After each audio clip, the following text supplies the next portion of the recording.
Hey guys, welcome back to my channel JK Artworks. As you have seen the title, today we are gonna make this beautiful candle holder glass. So without any further discussion, let's get started.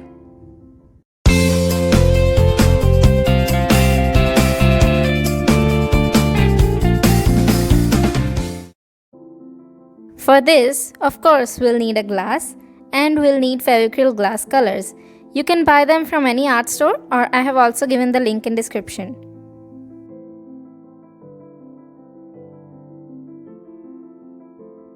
First step is to clean the glass so that there won't be any grease left and the paint would stick properly.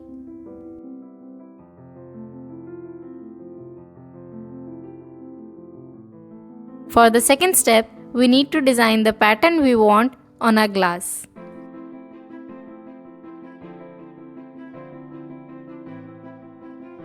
Outline the pattern on your glass with the Fevicryl glass outliner. Use a rough cloth to wipe the outliner if you mess it up.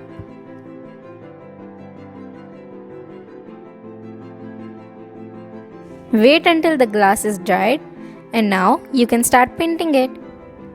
Use the colors you want.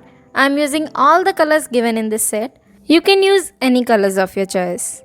I'm making a geometrical pattern and my logo.